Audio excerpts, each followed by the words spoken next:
तो before we go head to the next topic, हमने कल क्या क्या टॉपिक कवर किए थे, we will very quickly revise. तो ये हर दिन का हमारा डेली रूटीन ही है। Before we go to the next topic we will very quickly revise what we have learned in the last session.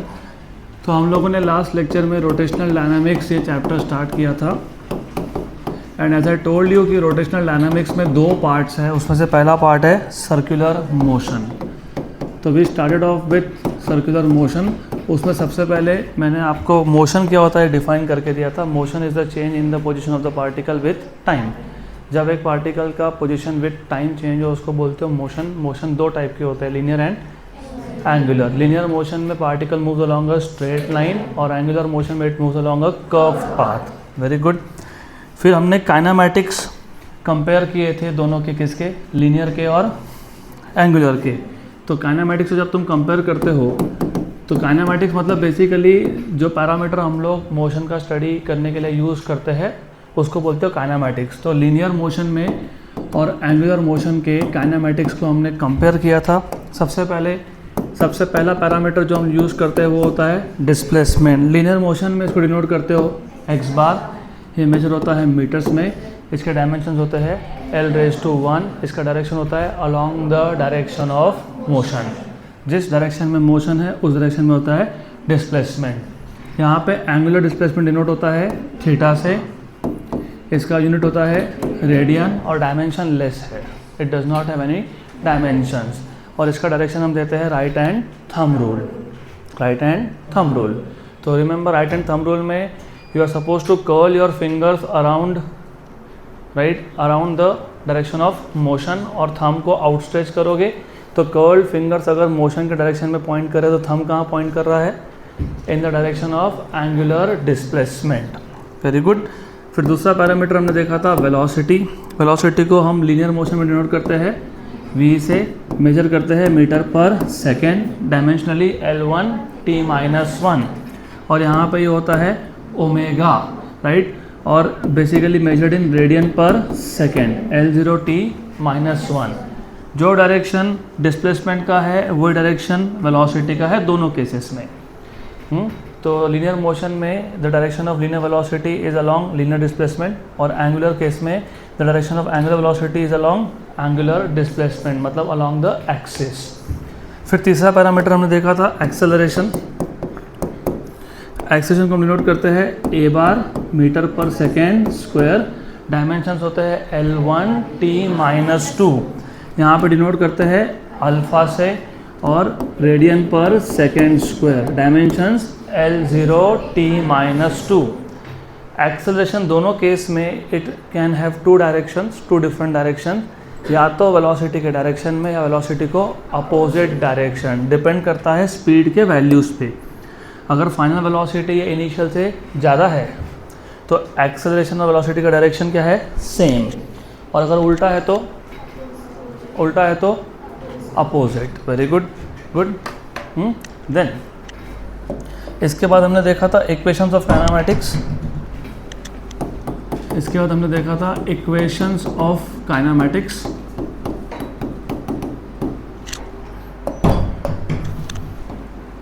Equation of kinematics भी हमने लीनियर और एंगुलर के कंपेयर किए थे। तो पहला इक्वेशन v = u + at।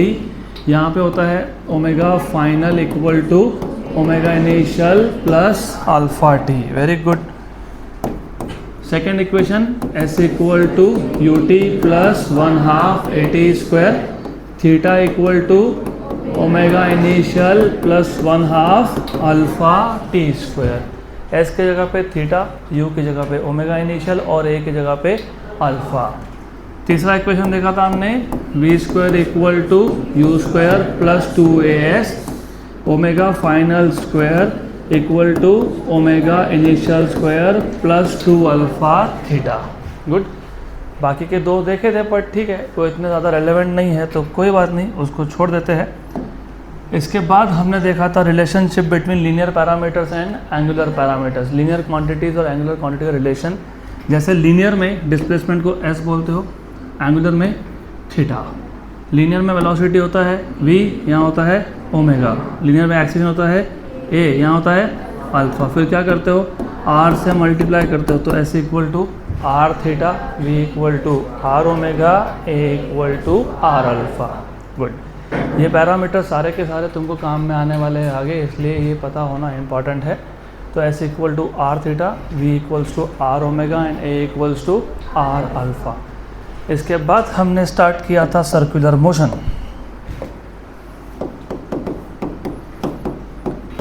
पहले हम लोगों ने सर्कुलर मोशन को डिफाइन किया था, the motion of a particle along the circumference of circle is known as circular motion. फिर सर्कुलर मोशन दो टाइप के होते हैं, उसमें से पहला टाइप हमने कल कवर किया था जिसको बोलते हो यूनिफॉर्म सर्कुलर मोशन। इसको हम लोग शॉर्ट फॉर्म में लिखते हैं UCM। तो यूनिफॉर्म सर्कुलर मोशन, इसमें अगर याद होगा तो the motion of particle along the circumference of circle with constant speed.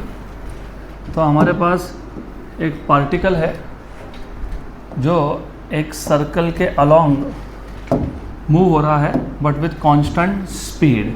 Speed constant मतलब हर जगह पे स्पीड क्या है, सेम है। The motion of particle along the circumference of circle with constant speed is known as uniform circular motion. हमने ये देखा था कि इवन दो स्पीड भले ही सेम हो लेकिन डायरेक्शन हर जगह पे सेम होता है क्या, नहीं। डायरेक्शन क्या होता है, अलोंग द टैंजेंट। तो अगर पार्टिकल यहाँ है तो वेलोसिटी का direction is along the tangent. Particle ने अगर पोजीशन चेंज किया तो वेलोसिटी का डायरेक्शन चेंज हुआ, new direction along the tangent. Particle यहाँ आएगा तो direction along the tangent. Particle यहाँ पहुँच गया तो भी उसका डायरेक्शन अलोंग द टैंजेंट। तो इस केस में पार्टिकल का स्पीड सेम है लेकिन डायरेक्शन सेम नहीं है। तो आपको ये पता होना चाहिए कि जब वेलोसिटी का सिर्फ डायरेक्शन चेंज हो, मैग्नीट्यूड नहीं, स्पीड सेम है, डायरेक्शन चेंज हो, तो उस केस में एक्सेलरेशन होता है टुवर्ड्स द सेंटर, क्योंकि इस केस में acceleration is perpendicular to velocity. चलो अभी बता ही देता हूँ, आगे लगने ही वाला है। वेलोसिटी को चेंज करने के तीन डिफरेंट मेथड्स हैं, तीन। और याद रखना वेलोसिटी है वेक्टर क्वांटिटी। क्या है, वेक्टर क्वांटिटी। वेक्टर के पास होता है मैग्नीट्यूड एंड डायरेक्शन। जब वेलोसिटी का सिर्फ डायरेक्शन चेंज हो उस केस में acceleration is perpendicular to velocity, क्योंकि वेलोसिटी अलोंग द टेंजेंट था तो एक्सेलरेशन टुवर्ड्स द सेंटर आया। अगर इमेजिन सिर्फ मैग्नीट्यूड चेंज हो, वेलोसिटी का डायरेक्शन चेंज नहीं हो रहा, मैं एग्जांपल देता हूँ। फॉर एग्जांपल मैं खुद का एग्जांपल दे रहा हूँ, तो पहले मैं स्लो चल रहा था, अभी फास्ट जा रहा हूँ, करेक्ट, पक्का। डायरेक्शन चेंज हुआ क्या, नहीं। लेकिन वेलोसिटी का मैग्नीट्यूड मतलब स्पीड चेंज हुआ क्या, यस। तो जब वेलोसिटी का सिर्फ मैग्नीट्यूड चेंज हो, डायरेक्शन चेंज नहीं हो, तो उस केस में एक्सेलरेशन वेलोसिटी को पैरेलल या फिर एंटी पैरेलल होता है। अब जब दोनों ही चेंज हो, मतलब if there is change in the direction as well as magnitude, तो एक्सेलरेशन के होते हैं दो कंपोनेंट्स। एक होता है अलोंग द वेलोसिटी मतलब पैरेलल या एंटी पैरेलल, एक होता है परपेंडिकुलर, वो हमारा अगला केस है, तब देखेंगे। फिलहाल ये पता होना चाहिए यूनिफॉर्म सर्कुलर मोशन में क्या चेंज हो रहा है, डायरेक्शन। मैग्नीट्यूड चेंज होता है क्या, नहीं। तो क्योंकि यहाँ पे वेलोसिटी का सिर्फ डायरेक्शन चेंज हुआ तो acceleration is perpendicular to velocity directed towards the centre. इसको बोलते हो सेंट्रीपिटल एक्सेलरेशन। क्या बोलते हैं, या फिर रेडियल एक्सेलरेशन। फिर हमने देखा था कि जो सेंट्रीपिटल एक्सेलरेशन है इसके तीन फॉर्मूला बनते हैं, v²/r, r ओमेगा स्क्वायर या फिर v ओमेगा। पक्का पक्का। और हमने एक यूनिट वेक्टर डिफाइन किया था, यूनिट वेक्टर। अच्छा, ये यूनिट वेक्टर जिनको नहीं पता उनके लिए, यूनिट वेक्टर ऐसा वेक्टर होता है जिसका मैग्नीट्यूड होता है 1। सिर्फ एक डायरेक्शन बताने के लिए हम यूज़ करते हैं। फॉर एग्जांपल अगर मुझे बताना है कि x डायरेक्शन है तो मैं बोलूँगा i कैप, कई जगह पे x कैप भी लिखते हैं। अगर मुझे बताना होगा y डायरेक्शन है तो क्या लिखेंगे, j कैप, और z डायरेक्शन के लिए k कैप। तो यूनिट वेक्टर में सबसे पहले कैप लिखते हैं क्योंकि उस वेक्टर का मैग्नीट्यूड कितना होता है, 1। वो क्यों यूज़ करते हो, ओनली टू गिव डायरेक्शंस। तो हम लोग यहाँ पे एक यूनिट वेक्टर डिफाइन करेंगे जो रेडियस के अलोंग है लेकिन सेंटर से बाहर की तरफ है। इसको बोल देंगे आर कैप। क्या बोल देंगे, आर कैप। आपका जो ये एक्सेलरेशन है वो बाहर से अंदर की तरफ है, मतलब उसका डायरेक्शन क्या हो गया, माइनस आर कैप। तो जब आपको वेक्टर फॉर्म में लिखना होगा ना तो इधर लिखोगे माइनस आर कैप और माइनस आर कैप। गुड, यहाँ तक हमने कल देखा था। अब हमारा आज का पहला टॉपिक है non uniform circular motion. Non uniform circular motion बहुत सिंपल है। यूनिफॉर्म सर्कुलर मोशन में क्या सेम था? Speed. So the motion of a particle along the circumference of circle with constant speed is known as uniform circular motion. Similarly the motion of a particle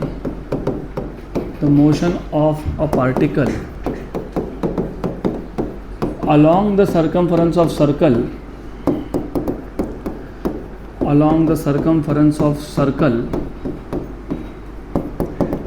with varying speed।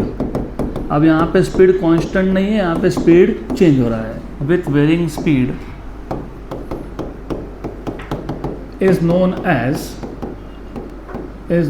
as non-uniform circular motion, non-UCM। Okay, तो फिर से एक बार diagram draw कर लेते हैं। ये एक circle है, इसके सर्कमफरेंस के अलॉन्ग एक पार्टिकल मूव हो रहा है, लेकिन इस केस में स्पीड इज चेंजिंग। तो हर एक पॉइंट पे स्पीड सेम है क्या? नहीं। और हर एक पॉइंट पे डायरेक्शन सेम है क्या? नहीं, क्योंकि डायरेक्शन तो हमेशा क्या होता है? Along the tangent. तो ऐसे केस में क्योंकि यहाँ पे वेलोसिटी का मैग्नीट्यूड एंड डायरेक्शन दोनों चेंज हो रहा है, और अभी आपको ऑलरेडी पता है अगर वेलोसिटी का डायरेक्शन चेंज होगा तो एक्सेलरेशन कहाँ होता है? Towards centre.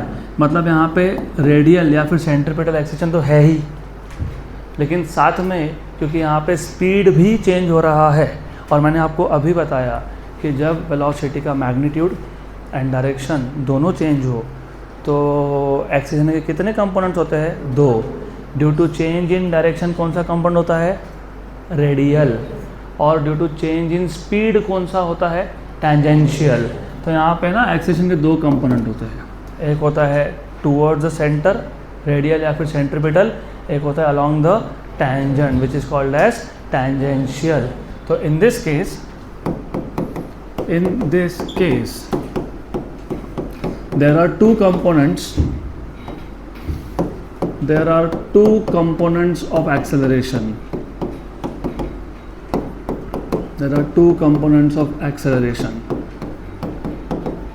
Number 1 AR which is radial component, और ये radial component क्यों आया? due to change in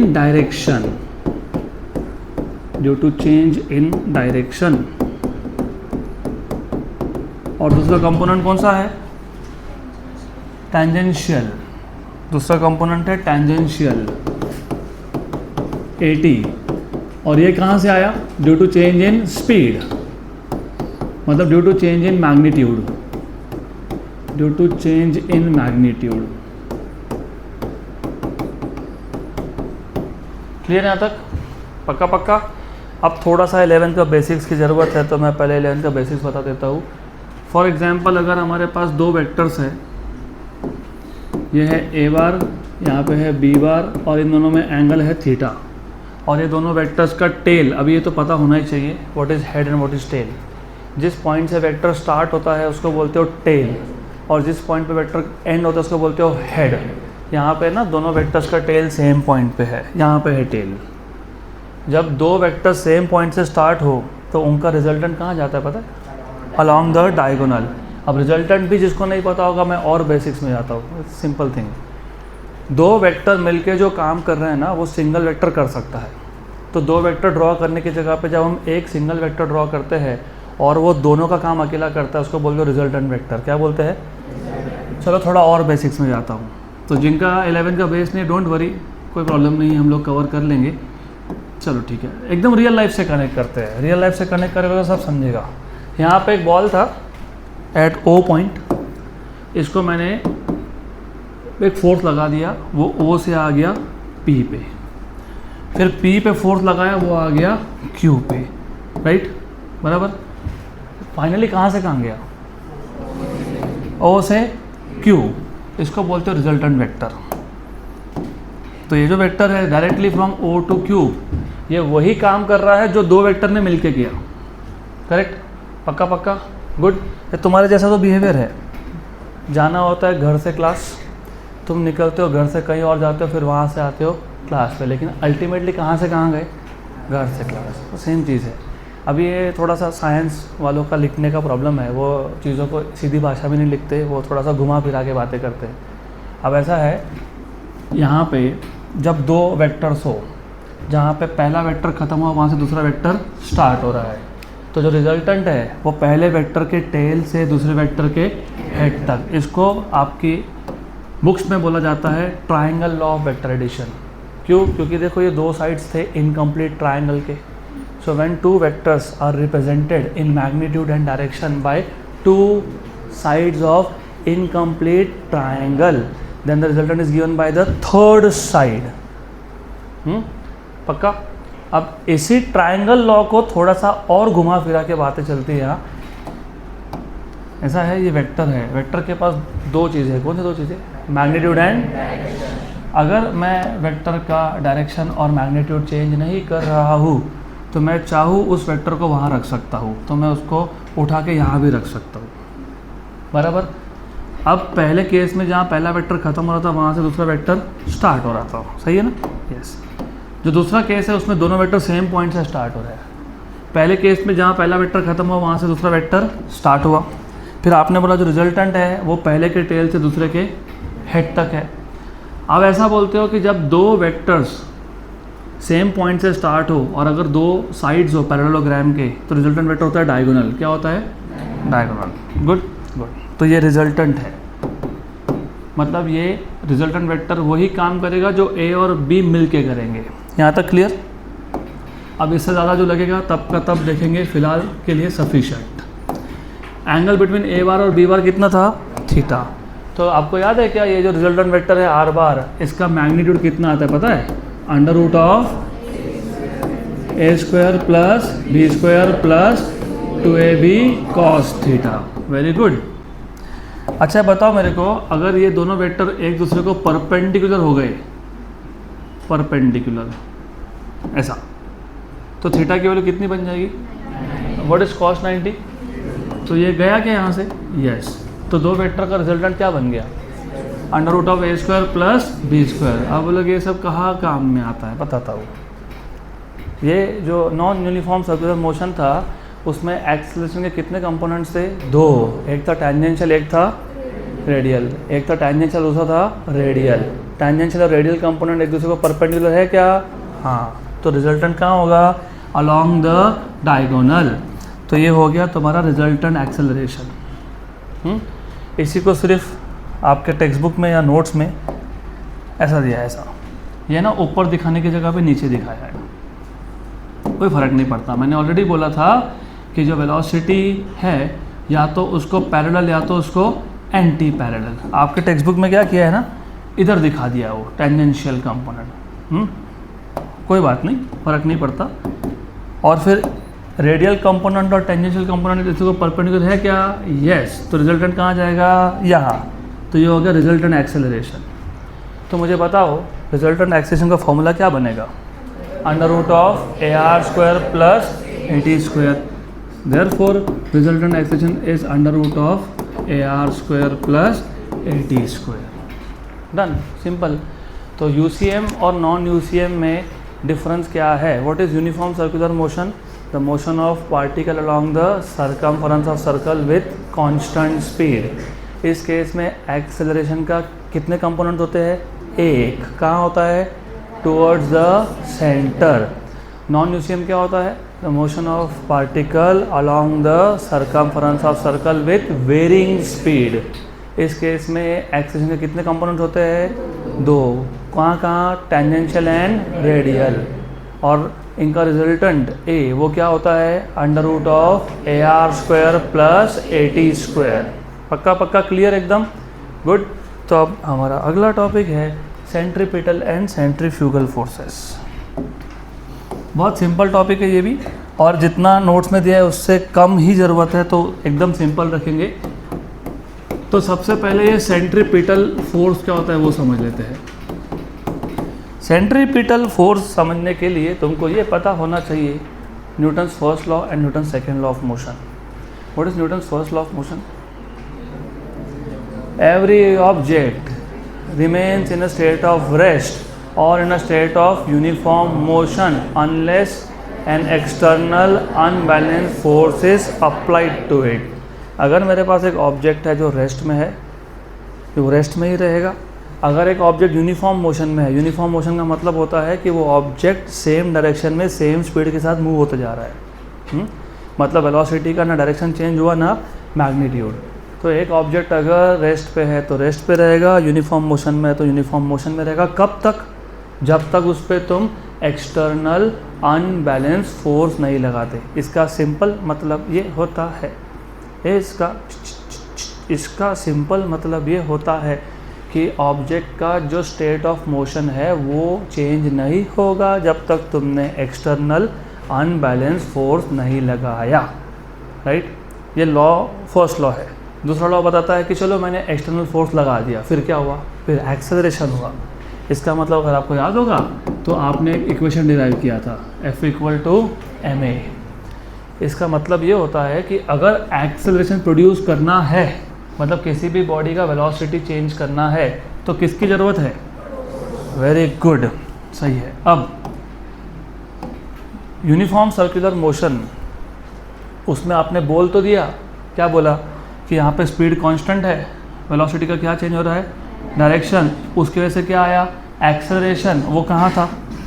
towards the centre. लेकिन अभी तुमने ही बोला कि एक्सेलरेशन को प्रोड्यूस करने के लिए क्या चाहिए? फोर्स। इसका मतलब टुवर्ड्स सेंटर एक फोर्स होना चाहिए टू प्रोड्यूस सेंट्रीपिटल एक्सेलरेशन। तो according to Newton's laws of motion, specifically according to Newton's second law of motion, a force is required to produce acceleration. Therefore, there must be a acceleration towards the center for a particle performing circular motion। क्योंकि circular motion में centre की तरफ कौन सा accession होता है? Centripetal. तो वो किसने प्रोड्यूस किया? एक फोर्स ने। उस फोर्स का नाम क्या है? सेंट्रीपिटल। अभी भी जिनका क्लियर नहीं हुआ मैं वापस बता रहा हूँ। F = ma का मतलब होता है एक्सेशन प्रोड्यूस करना है तो क्या चाहिए? Force.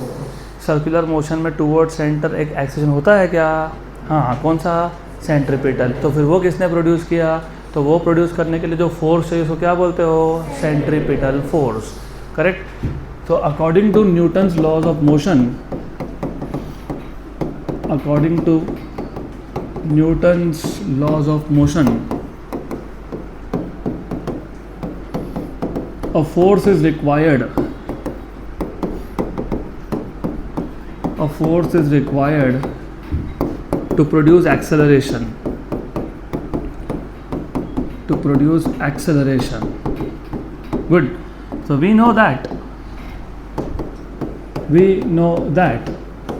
for a particle performing circular motion, for a particle performing circular motion, there is an acceleration towards center. There is an acceleration. There is an acceleration towards center. Right? Therefore, a force is required to produce this acceleration. A force is required. ये acceleration अपने आप आया क्या? नहीं। तो क्या चाहिए इसके लिए? फोर्स। तो therefore a force is required to produce this acceleration। और इस फोर्स को पता है क्या बोलते हैं? Centripetal force.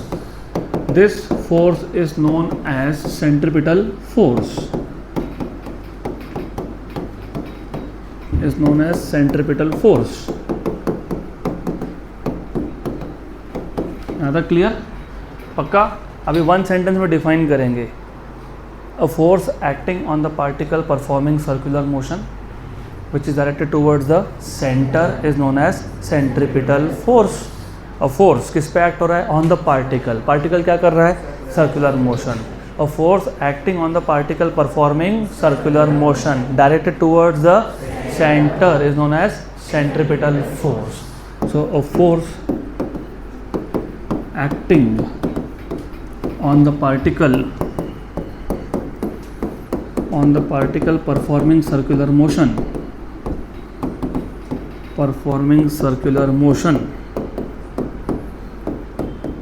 directed towards the center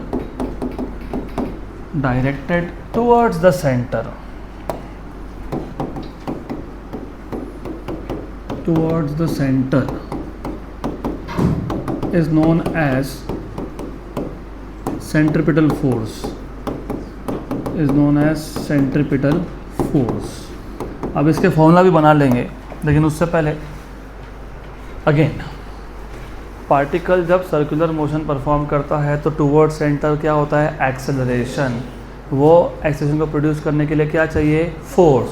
बस उसी फोर्स का नाम क्या है, सेंट्रिपिटल फोर्स। अब बनाते हैं इसके formula. You know force is mass into acceleration, yes. तो अगर सेंट्रिपिटल एक्सेलरेशन है तो फोर्स भी कौन सा है, सेंट्रिपिटल। आपको याद है क्या सेंट्रिपिटल एक्सेलरेशन के 3 फॉर्मूला थे? हाँ, कौन सा, v² बाय आर, और कौन सा, आर ओमेगा स्क्वायर, और कौन सा, v ओमेगा। ये स्केलर फॉर्म है, क्या ये scalar form. Last but one bench, पीछे से 2 नंबर यहाँ ध्यान दो, cap, wake up. It's all new day बोल नहीं सकता क्योंकि आधा दिन चला गया। गुड, पक्का? नहीं, तुम क्लास में ही हो, ओके। और इधर अगर वेक्टर लिखता हूँ तो सेंट्रिपिटल एक्सेलरेशन क्या था, सरकमफ्रेंस से अंदर की तरफ, तो माइनस आर कैप। तो यहाँ पे भी बस माइनस आर कैप, और यहाँ पे मास आएगा क्योंकि ये फोर्स है, राइट, मास इनटू एक्सेलरेशन। सिर्फ माइनस क्यों लिखा, क्योंकि direction of centripetal force is from circumference towards the centre. पक्का? तो सेंट्रिपिटल फोर्स के 3 फॉर्मूला बताओ। mv² by r, mr omega square, mv omega. Direction है माइनस आर कैप क्योंकि सेंटर से अंदर की तरफ है। पक्का? गुड। अब देखते हैं सेंट्रीफ्यूगल फोर्स क्या होता है। सेंट्रीफ्यूगल फोर्स, वैसे सेंट्रीफ्यूगल फोर्स समझने के लिए तुमको पहले पता होना चाहिए inertial and non inertial frame of reference. पता है क्या inertial and non inertial frame of reference? नहीं, ओके, चलो ठीक है। तो थोड़ा सा हेवी हो सकता है, मैं कोशिश करूँगा एकदम सिंपल रखने की। तो जिनको समझा बहुत अच्छी बात, जिनको नहीं समझा कोई बात नहीं। Inertial and non inertial frame of reference वैसे समझ में आ ही जाएगा, कोई बड़ी बात नहीं है। चलो फिजिक्स तो रियल लाइफ में लाते हैं ना, तो समझेगा। अभी inertial and non inertial frame of reference क्या होता है देखते हैं। पहले तो ये समझ लो कि फ्रेम ऑफ रेफरेंस क्या होता है। अभी मैंने बोला हम किसका स्टडी कर रहे हैं, मोशन का स्टडी कर रहे हो ना। मोशन का स्टडी करने के लिए क्या क्या स्टडी करते हो, डिस्प्लेसमेंट, वेलोसिटी एंड एक्सेलरेशन। तो फॉर एग्जांपल सपोज़ मैं रास्ते के साइड में, रोड के साइड में खड़ा हूँ और एक गाड़ी को जाते हुए देख रहा हूँ। तो जिस पॉइंट से मैं उस ऑब्जेक्ट का डिस्प्लेसमेंट या वेलोसिटी या एक्सेलरेशन मेजर कर रहा हूँ उसको बोलते हो फ्रेम ऑफ रेफरेंस। क्या बोलते हैं? तो frame of reference is a Cartesian coordinate system which is use to measure the motion. तो मोशन को मेजर करने के लिए मैं जो भी origin Cartesian coordinate system use करूँगा उसको क्या बोलेंगे, फ्रेम ऑफ रेफरेंस। और सिंपल करता हूँ, चलो और सिंपल करता हूँ, जिनको अभी नहीं समझ में आया। चलो एक पॉइंट है P, बताओ तो इसका पोजीशन क्या है। क्वेश्चन गलत है, क्यों? मैंने कब बोला कि पोजीशन इसका कहाँ से? जब तुम बोलते हो पोजीशन तो कहीं से तो मेजर करोगे ना। तो कहाँ से, जहाँ से मेजर करते हो उसको ओरिजिन बोल देते हो। यहाँ से मेजर किया तो ये ओरिजिन है। तो फॉर एग्जांपल ये 2 मीटर है। अब बताओ पोजीशन कितना विद रिस्पेक्ट टू 2 मीटर। अब मान लो अगर मैं इसी पॉइंट का पोजीशन यहाँ से मेजर कर रहा था O डैश से, ये लेटेस्ट से 6 मीटर। तो अब इसी सेम पॉइंट का पोजीशन 2 मीटर है O से, लेकिन 6 मीटर है O डैश। तो ये जहाँ से तुम डिस्टेंस मेजर कर रहे हो उसको बोलते हो फ्रेम ऑफ रेफरेंस, मतलब basically number system, coordinate system. Good. तो फ्रेम ऑफ रेफरेंस दो टाइप के होते हैं, एक होता है इनर्शियल फ्रेम ऑफ रेफरेंस, एक होता है नॉन इनर्शियल। अब दोनों का मतलब भी समझ लेते हैं। इनर्शियल फ्रेम ऑफ रेफरेंस, आपके पहले तो आपके टेक्स्ट बुक का डेफिनेशन बताता हूँ। आपके टेक्स्ट बुक में ऐसा लिखा जाता है, a frame of reference in which Newton's laws of motion are valid is known as inertial frame of reference. A frame of reference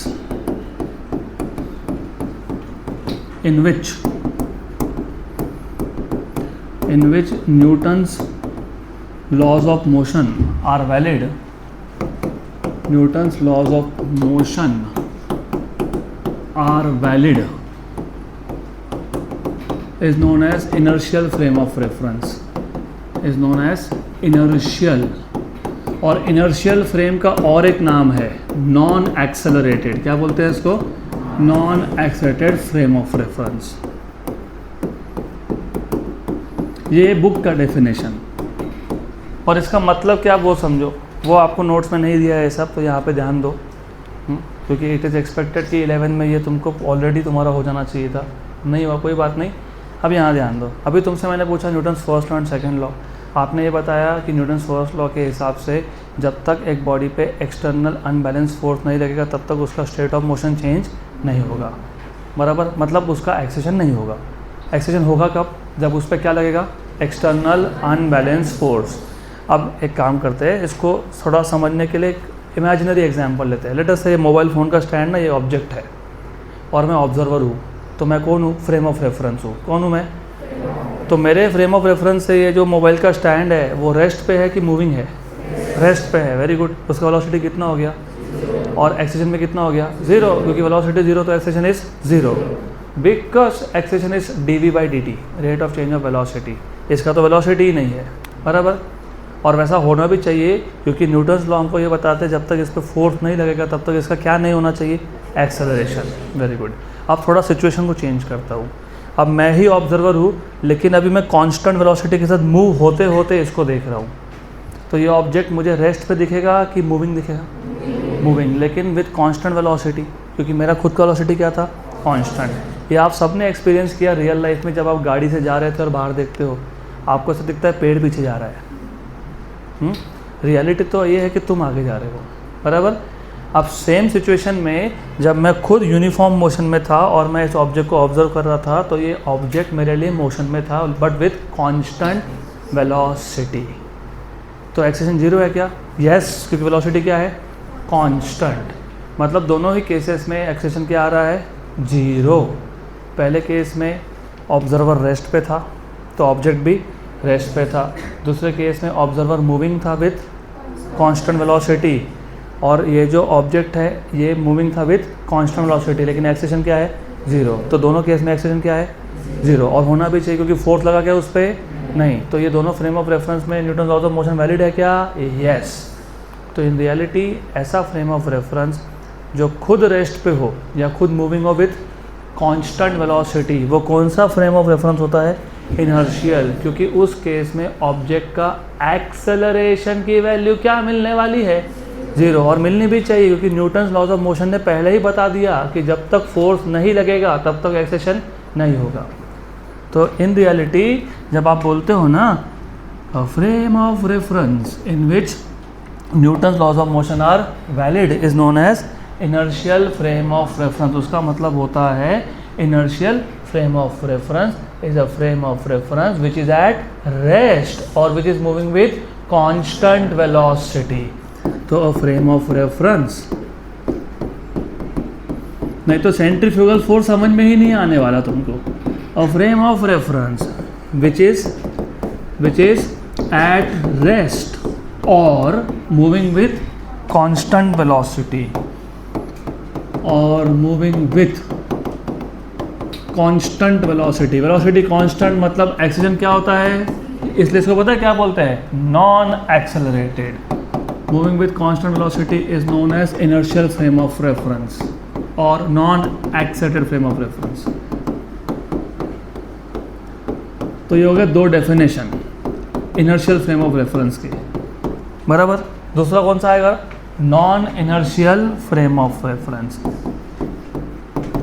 अभी आपके बुक के हिसाब से what was initial frame of reference? A frame of reference in which Newton's laws of motion is valid. यहाँ पे उल्टा होता है। A frame of reference, a frame of reference in which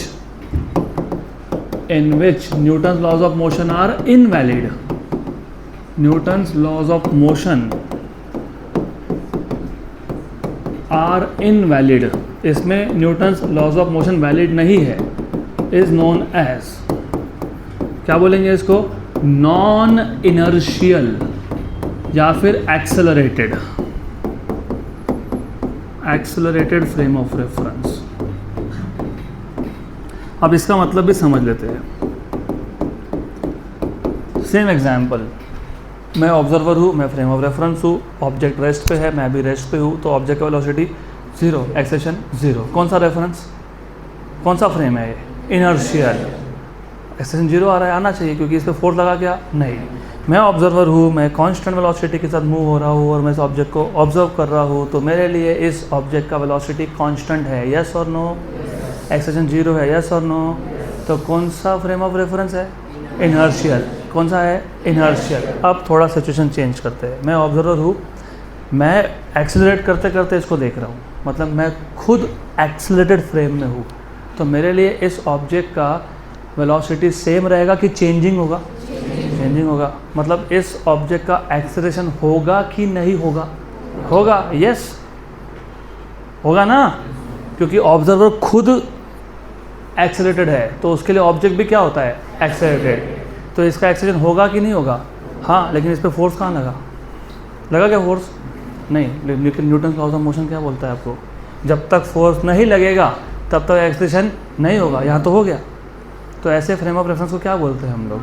non inertial frame of reference. A frame of reference in which Newton laws of motion are invalid.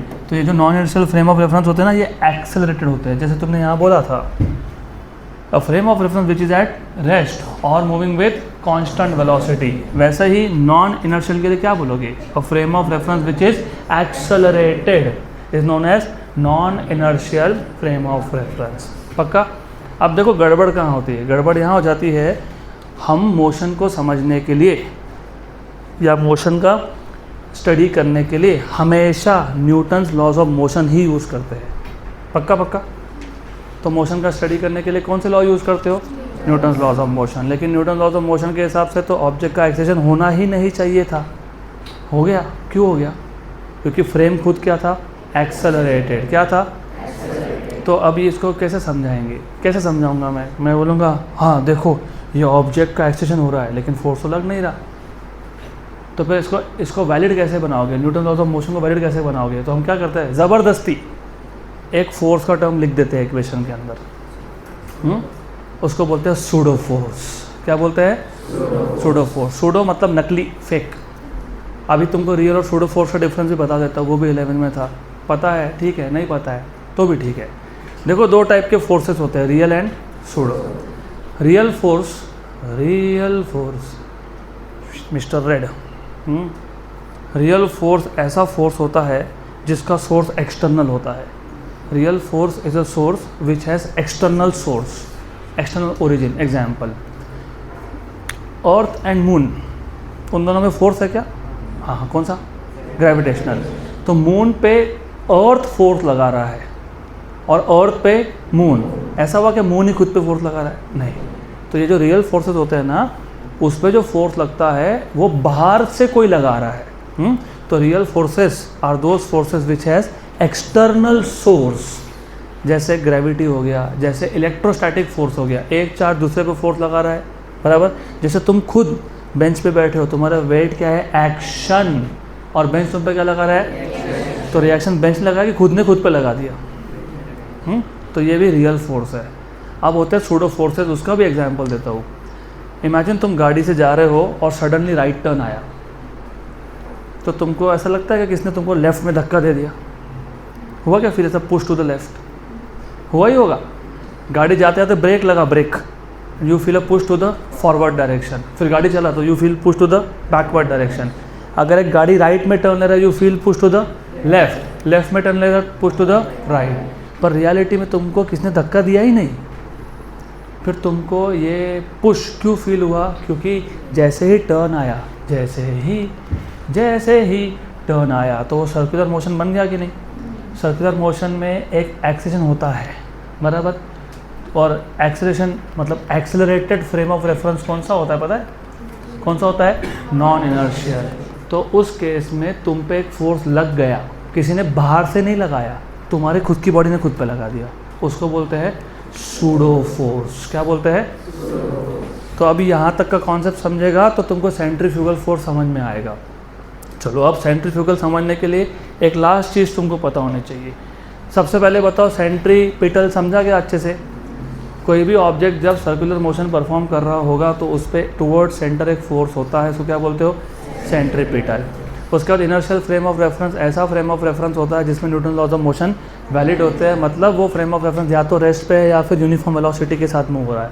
Non inertial frame of reference ऐसा frame of reference होता है जिसमें Newton laws of motion invalid होते हैं, तो उसको valid करने के लिए क्या करते हैं? एक्स्ट्रा फोर्स का टर्म ज़बरदस्ती लिखते हैं, उसको क्या बोलते हो?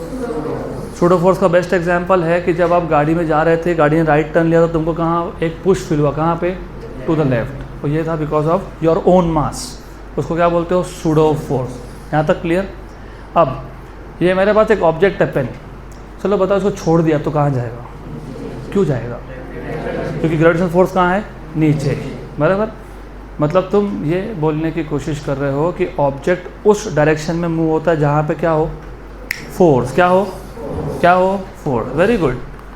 अब तुम खुद तो बोल रहे हो कि जब एक सर्कुलर मोशन पार्टिकल परफॉर्म कर रहा है तो फोर्स कहाँ है? Towards the centre. तो ये जो ऑब्जेक्ट है ये तो अंदर की तरफ जाना चाहिए था ना, ये सर्कल पे घूम कैसे रहा है? फिर ये तो अंदर की तरफ जाना चाहिए था।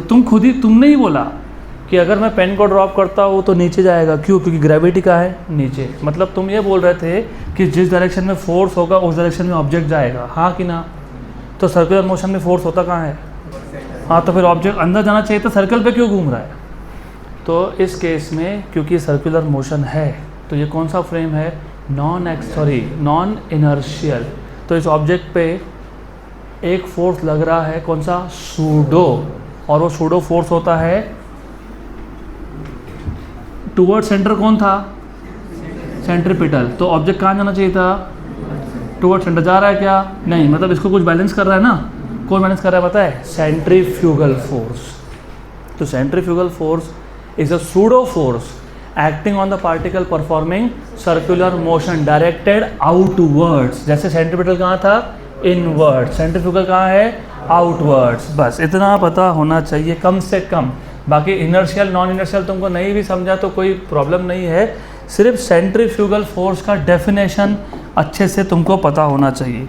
तो सेंट्रीफ्यूगल, अब इसका कनेक्शन है रियल लाइफ से, वापस बताता हूँ। Centrifugal force a pseudo force, नकली force, a pseudo force acting on the particle, acting on the particle performing circular motion, acting on the particle performing कौन सा motion? Circular motion. Performing circular motion directed कहाँ पे? Inwards या outwards? Directed outwards is known as centrifugal force, is known as centrifugal force। इससे पहले मैं इसके formula बनाऊँ तुमको इसका एग्जाम्पल देता हूँ। बहुत सारे एग्जाम्पल्स है इसके रियल लाइफ में, बहुत सारे। और सर्कुलर मोशन पढ़ने के बाद जब तुम जतरा में जाते हो, अपने यहाँ लगता है जतरा, तुम्हारा सोचने का तरीका ही बदल जाता है तब तक। क्योंकि वहाँ पे तुम देखोगे ऐसा एक, पता है क्या होता है? हाँ, मेरे को नाम नहीं पता। हाँ, आई डोंट नो। ऐसा एक झूला होता है, ऐसा गोल गोल जाता है वर्टिकल सर्कल में, वो भी सीखना है। राइट। उसके बाद एक मैरी गो राउंड होता है, उसके बाद एक मौत का कुआं होता है। हाँ, ये सारे के सारे सीखने एग्जाम्पल यहाँ पे। तो अभी याद रखना, जब नेक्स्ट टाइम यात्रा में जाओगे ना तुमको कंपोनेंट दिखेंगे, tension, T cos theta, T sine theta, M G. और it is important, even washing machine use करते हो क्या? उसमें एक ड्रायर नाम का कॉन्सेप्ट होता है, पता है ड्रायर? ड्रायर में क्या होता है, तुम कपड़े डालते हो, वैसा चेम्बर घूमता है गोल गोल, और तुमने कपड़े डाले थे बीच में, और ड्राई होने के बाद सारे कपड़े कहाँ होते पता है? चेम्बर के वॉल के साथ कनेक्टेड। क्यों? क्योंकि जब वो चेम्बर घूमा तो कपड़ों पे सेंट्रीफ्यूगल फोर्स एक्ट हुआ, और सेंट्रीफ्यूगल फोर्स की वजह से वो कपड़े बाहर की तरफ, और उसका पानी भी बाहर, और इसलिए छोटे छोटे होल्स होते हैं, तो वो होल से पानी बाहर, कपड़ा बाहर नहीं गया, क्या बाहर गया? पानी, बराबर। उसका साइंटिफिक नेम है सेंट्रीफ्यूज मशीन, क्योंकि the process of drying the clothes is due to which force? Centrifugal, correct. तो what is centrifugal force? A pseudo force acting on the particle performing circular motion directed inwards या outwards? Very good. तो इसका मतलब centripetal और centrifugal force के formula same है, सिर्फ direction opposite है। तो सेंट्रीपिटल का फॉर्मूला था mv²/r, या फिर mr⍵², या फिर mv⍵। सिर्फ सेंट्रीपिटल में क्या लिखा था? -r। यहाँ पे माइनस लिखेंगे क्या? नहीं, बन गया। पक्का पक्का, श्योर 100% याद रहेगा। अब ये दो टाइप के सर्कुलर मोशन है। कौन से दो type? Uniform circular motion and non uniform circular motion. Very good. हमको दोनों के एप्लीकेशंस देखने हैं। क्या देखने हैं? एप्लीकेशंस। तो पहले हम स्टार्ट करेंगे applications of uniform circular motion, बराबर। अब तक का कहानी इतना ही है। हमने दो टाइप के सर्कुलर मोशन देखे, यूसीएम जिसमें स्पीड कांस्टेंट था, नॉन यूसीएम जिसमें स्पीड कांस्टेंट नहीं था। फिर हमने देखे दो टाइप के forces, centripetal, a force acting on the particle directed towards the centre, and a force acting on the particle directed away from the centre, वो centrifugal. Centripetal towards, centrifugal away. अब हमको टोटल यूसीएम के 3 या 4 example देखने हैं, application देखने हैं, और नॉन यूसीएम के भी 3-4 देखने हैं। तो हम स्टार्ट कहाँ से कर रहे हैं? Applications of uniform circular motion. इसमें पहला एप्लीकेशन है व्हीकल मूविंग, ऐसा है ना, moving along horizontal circular track. Vehicle moving along a horizontal circular track. तो पहले सिचुएशन समझ लेते हैं, इक्वेशन अपने आप आ जाएंगे। तो थोड़ा सा ध्यान दो पहले। अब मैं तो रास्ते से जा रहा था, भेलपुरी नहीं खा रहा था, मैं रास्ते से जा रहा था और टर्न आ गया। टर्न आया, तो अभी टर्न आया तो इसका मतलब जो मेरी गाड़ी है वो अब इस टर्न पे जाएगी, और क्योंकि ये एक सर्कल का पार्ट है, इसका मतलब अब मेरा जो व्हीकल है वो एक सर्कुलर मोशन परफॉर्म कर रहा है। और सर्कुलर मोशन परफॉर्म करने के लिए कौन सा फोर्स कंपलसरी होना चाहिए? सेंट्रीपिटल। बाय द वे, ये जो टर्न तुम देख रहे हो ना, क्योंकि ये एक सर्कल का पार्ट है, और ये सर्कल का पार्ट है तो सर्कल का एक सेंटर होता है, ये है सेंटर ऑफ कर्वेचर। और यहाँ से यहाँ तक का डिस्टेंस को बोलते हो रेडियस। क्या बोलते हैं? रेडियस। ये कुछ नहीं, क्लास के बाहर टर्न दिख जाएगा, वही है ना, अपने क्लास के बाहर टर्न, वही है। अब थोड़ा लॉजिकली सोचो, मैं ऑफ कोर्स थोड़ा सा थ्योरी लिखूंगा यहाँ पे, चलो लिख देता हूँ। ये कौन जा रहा था? गाड़ी का मास होता है क्या? हाँ। तो consider a vehicle of mass m moving along a curved road with radius of curvature r। तो consider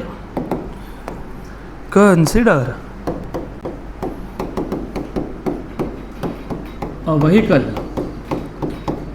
of mass m moving along a curved road of radius r। बराबर, पक्का। तो ये जो गाड़ी है ये सर्कुलर ट्रैक पे है क्या? हाँ। तो सर्कुलर ट्रैक पे होने के लिए क्या चाहिए? सेंट्रीपिटल फोर्स, और हर एक फोर्स का एक सोर्स होता है। एग्जाम्पल से समझ में आएगा। मून अर्थ के अराउंड गोल गोल चक्कर लगा रहा है क्या? हाँ। तो वो सर्कुलर मोशन है क्या? हाँ। तो सेंट्रीपिटल फोर्स चाहिए क्या? हाँ, कहाँ से आया? Gravitational force. इलेक्ट्रॉन न्यूक्लियस के अराउंड घूम रहा है क्या? हाँ, तो कौन सा फोर्स चाहिए? सेंट्रीपिटल। कहाँ से आया? न्यूक्लियस पॉजिटिव चार्ज है, इलेक्ट्रॉन नेगेटिव चार्ज है, तो force of attraction between nucleus and electron. Very good, very good. Then ये एक रस्सी है, रस्सी के नीचे एक मास है, मतलब ये पेंडुलम जैसा हो गया। Is this a circular motion? Yes. Centripetal force चाहिए? यस। कहाँ से आया? अब बोलना मत तुम्हारे हाथ से आया। कहाँ से आया? देखो रुक, ऐसा है कि जब वो गोल गोल घूम रहा था तो ये जो स्ट्रिंग है ना, ये स्ट्रेच हुआ, तो स्ट्रिंग में टेंशन नाम का फोर्स होता है, और ये जो मास था इसका वेट है। तो इस मोशन में टेंशन और वेट का रिजल्टेंट क्या देता है? Centripetal force. तो जब भी सर्कुलर मोशन हो, सेंट्रीपिटल फोर्स चाहिए, वो कहीं ना कहीं से तो आएगा, हाँ कि ना? यस और नो? तो ये गाड़ी था जो सर्कुलर ट्रैक पे था, तो ये सर्कल का पार्ट हुआ, तो सेंट्रीपिटल फोर्स लगने वाला है कि नहीं? हाँ, कहाँ से है? सोचोगे तो समझेगा। रस्सी में टेंशन होता है, यहाँ पे कहाँ? गाड़ी में कौन सी रस्सी है? थिंक। चलो एग्जाम्पल देता हूँ। समझो गाड़ी का टायर थोड़ा पुराना हो गया, तो टर्न मारने में थोड़ी दिक्कत होती है क्या? फिसल जाती है। हाँ, तो अब सोचो, फ्रिक्शन। तो यहाँ पे जो नेसेसरी सेंट्रीपिटल फोर्स है, it comes from friction between tyre and road surface. तो in this case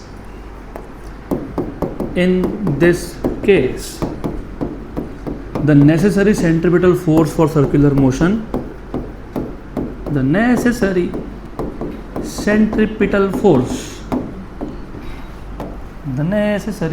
centripetal force for circular motion is provided by force of friction between tire and road, force of friction between tires and road surface। पक्का? तो जब भी एक गाड़ी रास्ते पे turn ले रहा है तो वो कौन सा मोशन परफॉर्म कर रहा है? Circular motion. तो कौन सा फोर्स चाहिए हमको? सेंट्रीपिटल फोर्स कहाँ से आया इस केस में? Force of friction. और आपको तो पता ही है सेंट्रीपिटल फोर्स क्या होता है? mv²/r। m is mass of vehicle, r is radius of curvature of road and v is speed of vehicle while taking turn। बराबर। और फोर्स ऑफ फ्रिक्शन अगर याद होगा 11वीं, mu times of normal reaction, और नॉर्मल रिएक्शन क्या होता है? mg। अच्छा, ये म्यू एस होता है स्टैटिक फ्रिक्शन। बराबर। अब थोड़ा ये भी कन्फ्यूजन है, स्टैटिक गाड़ी तो चल रहा है ना, गाड़ी तो मोशन में है, तो स्टैटिक कहाँ से आ गया? कौन सा होना चाहिए? काइनेटिक। कौन सा होना चाहिए? स्टैटिक ही है। कैसे स्टैटिक? सोचोगे तो समझेगा, सोचोगे। बुक दूँ मुझे? बुक। Thank you. थोड़ा सोचोगे तो समझेगा। मान लो ये रोड है, ये गाड़ी है, रोड एंड व्हीकल। अब आया टर्न, गाड़ी तो आगे जा ही रहा है, बराबर। लेकिन जैसे टर्न पे आया, इस पर कौन सा फोर्स एक्ट हो रहा है? सेंट्रीपिटल। तो गाड़ी आगे तो जाना ही वाला है ना, इसको इधर नहीं खिसकना है, तो इधर फ्रिक्शन है। किधर? इधर, राइट। तो दो मोशन है, एक फॉरवर्ड और एक उसको परपेंडिकुलर। तो फॉरवर्ड मोशन में कौन सा फ्रिक्शन? काइनेटिक। गाड़ी फॉरवर्ड जा रहा है तो फ्रिक्शन पीछे, तो इधर कौन सा फ्रिक्शन है? काइनेटिक। अब ये क्योंकि टर्न आया, तो इस टर्न पे क्या एक्ट हो रहा है? Centripetal force. तो गाड़ी यहाँ पे स्किड होने लगेगा, लेकिन वो फ्रिक्शन उसको स्किड होने देगा नहीं। तो स्टैटिक फ्रिक्शन कहाँ पे है? इधर, राइट। यहाँ कौन है? सेंट्रीपिटल। उसको किसने बैलेंस कर लिया? स्टैटिक। बराबर। तो दो फ्रिक्शन है यहाँ पे, कौन से दो? Static and kinetic. Kinetic friction motion के अपोजिट डायरेक्शन में, क्योंकि गाड़ी तो आगे जा ही रहा है, उसको अपोजिट कौन है? काइनेटिक। और उसको परपेंडिकुलर कौन है? स्टैटिक। हम जब बोलते हैं गाड़ी आगे जा रहा है तो काइनेटिक फ्रिक्शन इधर है, बराबर, और स्टैटिक फ्रिक्शन इधर है। हमको काइनेटिक की पड़ी नहीं, हमको किसकी चाहिए, स्टैटिक। तो स्टैटिक फ्रिक्शन इज़ बिकॉज कि गाड़ी अंदर की तरफ नहीं जा रहा, आगे तो जाना ही पड़ेगा उसको, पक्का पक्का, गुड। एम और एम कैंसल, तो what is V square, mu S R G. तो what is V, under root of mu S R G. इसको बोलते हैं मैक्सिमम पॉसिबल स्पीड। क्या बोलते हैं, मैक्सिमम पॉसिबल स्पीड। क्या बोलते हैं, मैक्सिमम पॉसिबल स्पीड। अब देखो यहाँ पे जो तुम इसको मैक्सिमम पॉसिबल स्पीड बोल रहे हो उसका भी रीज़न है, बताता हूँ। यहाँ तक क्लियर किया, एक बार और रिपीट कर देता हूँ। ये एक रोड था, कैसा रोड था, कर्व्ड रोड था। इस पे जब गाड़ी जाने लगा तो ये हो गया सर्कुलर मोशन। तो सर्कुलर मोशन परफॉर्म करने के लिए कौन सा फोर्स इसेंशियल है, सेंट्रीपिटल, बराबर। अगर सेंट्रीपिटल फोर्स नहीं मिला तो ये गाड़ी सीधा ऐसा बाहर टर्न ले ही नहीं पाएगा, गाड़ी रोड से बाहर और तुम हॉस्पिटल के अंदर। तो याद रखना ये tangentially throw, vehicle should be thrown off tangentially. तो गाड़ी को सेफ टर्न दिलवाना है तो सेंट्रीपिटल फोर्स किसने प्रोवाइड कर दिया, force of friction between tyre and road surface. तो सेंट्रीपिटल फोर्स मतलब कौन, M V square by R. Force of friction मतलब कौन, mu S M G. M M cancel, तो we square equal to mu S R G. तो V equal to under root of mu S R जी। और इसको क्या बोलते हैं, maximum possible speed. अब थोड़ा एक्स्ट्रा ध्यान देखो, एक बार रोड बन गया ना तो रोड बन गया, आर चेंज नहीं होता, है ना। ये रोड अभी क्लास के बाहर एक टर्न है, रोड बन गया, उसका रेडियस फिक्स हो गया ना। कि मुन्ना भाई वाला केस करोगे, बाजू का रूम तोड़ के अंदर ले लो, ऐसा तो नहीं बोल सकते ना, वॉल कंपाउंड को तोड़ो, मेरे को रोड का शेप चेंज करना है, नहीं कर सकते ना। तो आर कांस्टेंट हुआ कि नहीं, जी तो कांस्टेंट ही है 9.8। इसका मतलब तुम सेफली टर्न ले पा रहे हो कि नहीं, वो किस पे डिपेंड कर रहा है, फ्रिक्शन, कोएफिशिएंट ऑफ फ्रिक्शन। मतलब to take a safe turn on the curve road you are completely dependent on coefficient of friction. और ये भरोसेमंद रिलायबल पैरामीटर नहीं है। क्यों नहीं है, हमारी गलती। क्यों, जब गाड़ी लेने जाते हो ना तो उधर वो उसके साथ एक बुकलेट मिलता है, उस पर लिखा होता है कि हर इतने 1000 किलोमीटर के बाद टायर चेंज करो। करते क्या हम लोग, नहीं। क्यों बोलते पता है, क्योंकि जैसे जैसे तुम गाड़ी यूज़ करोगे वो टायर का वियर एंड टियर होता है, मतलब वो फ्रिक्शन कम होते जाता है। बराबर, सही है। तो time to time tyre change करना चाहिए। पहली बात तो हम लोगों को पता ही नहीं होता कि ऐसा कुछ करना भी पड़ता है। हम लोग तब तक वो यूज़ करते हैं जब तक टायर ब्लास्ट ना हो जाए, सही है। अब सोचो, इमेजिन कि हम, अब बाय द वे फ्रिक्शन बहुत कम हो गया तो ये मैक्सिमम पॉसिबल स्पीड भी बहुत कम हो गया, तो तुम टर्न लेने की कोशिश करोगे और गाड़ी तुम्हारी गई, फिसल गई। दूसरा भी चीज़ है, सीज़न टू सीज़न भी मैटर करता है, क्योंकि जब बारिश के दिन होते हैं ना तो रोड और टायर सरफेस में पानी होता है, तो फ्रिक्शन क्या हो जाता है, कम, तो ये वापस कम हो गया।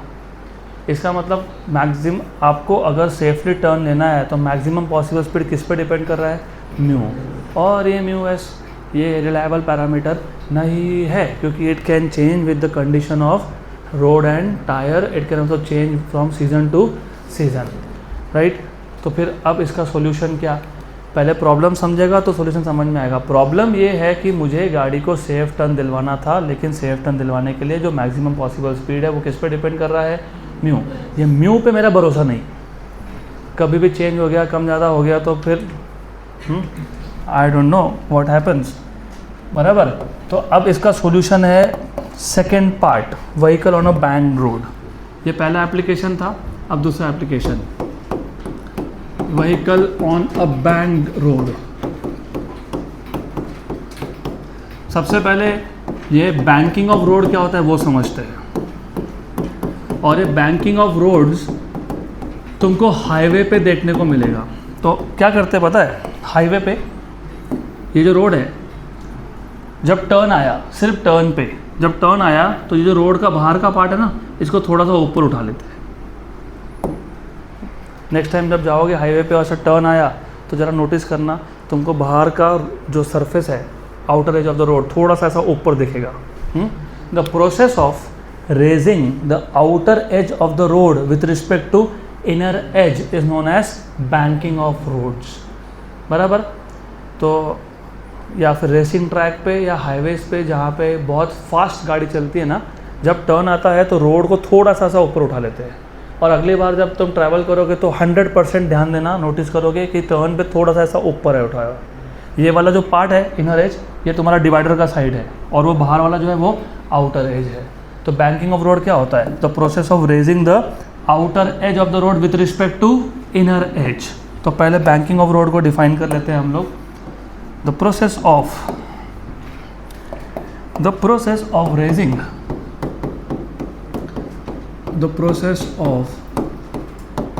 Raising the outer edge of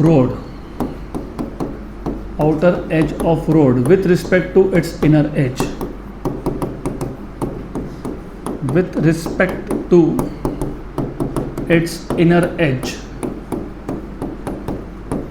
is known as banking of road.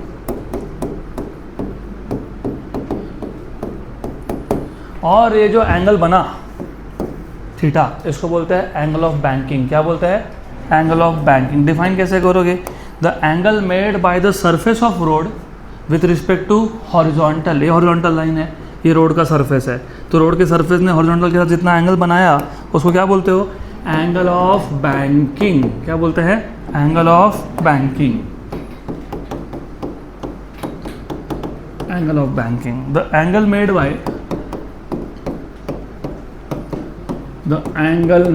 by the surface of road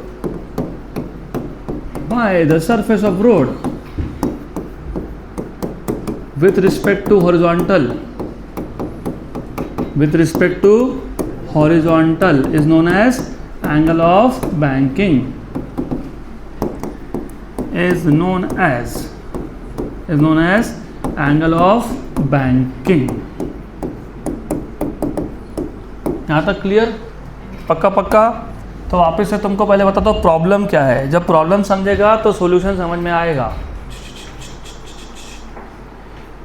जब टर्न आया तो गाड़ी को जब टर्न लेना है तो सेंट्रीपिटल फोर्स की ज़रूरत पड़ने वाली है, वो प्रोवाइड कर दिया फ्रिक्शन ने। उस इक्वेशन से हमको मिला मैक्सिमम पॉसिबल स्पीड का इक्वेशन √μ/g।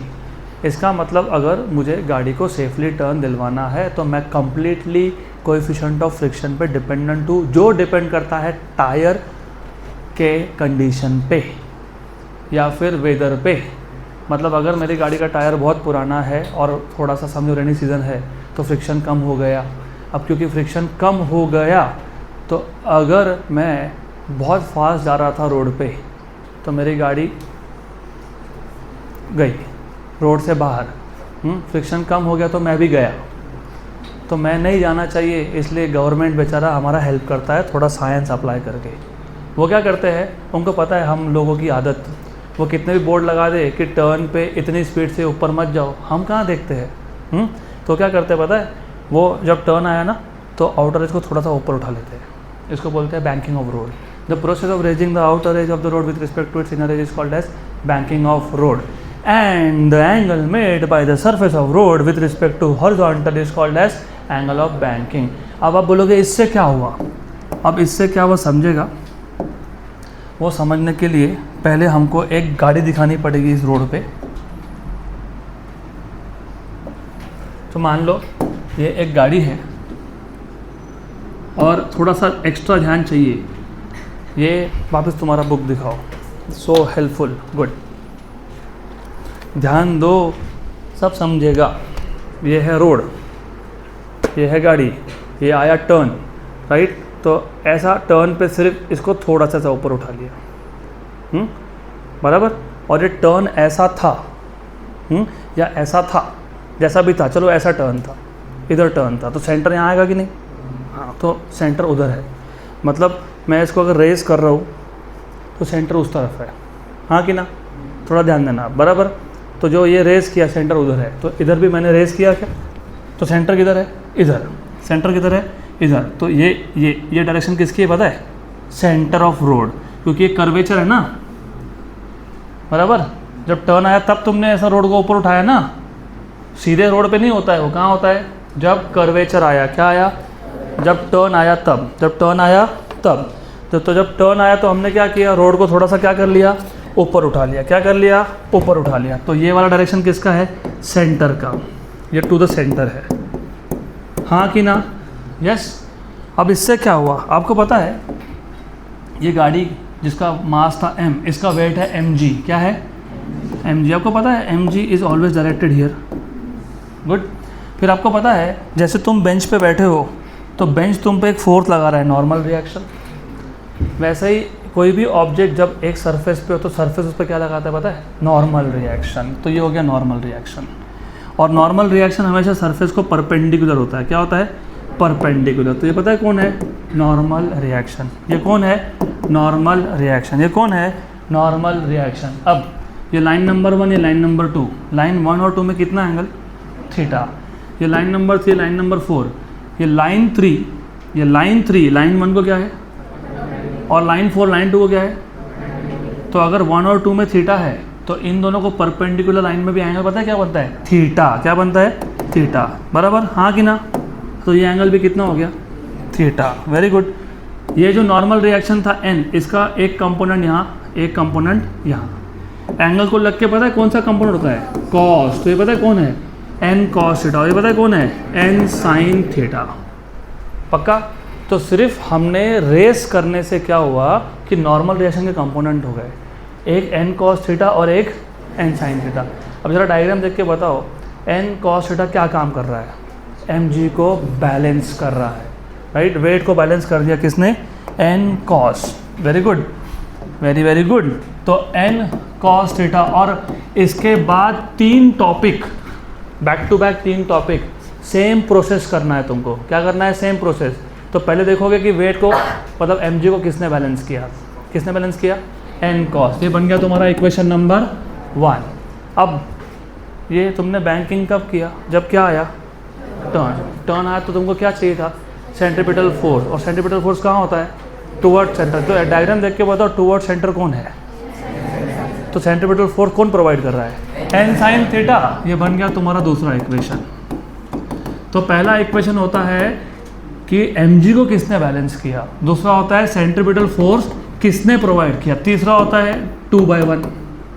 इक्वेशन 2 को 1 से डिवाइड कर देना। तो n sin theta by n cos theta equal to mv square by r upon mg। nn mm sine upon cos tan। तो साइन अपॉन कॉस क्या है? tan theta. तो ये आ गया tan theta equal to v square by r g. बराबर। तो we square equal to r g tan theta. तो v equal to under root of r g tan theta. इसको बोलते हैं मोस्ट सेफ स्पीड। क्या बोलते हैं? Most safe speed. इसका भी रीज़न है, इसको मोस्ट सेफ बोलने के पीछे रीज़न है। चलो कंपेयर करेंगे।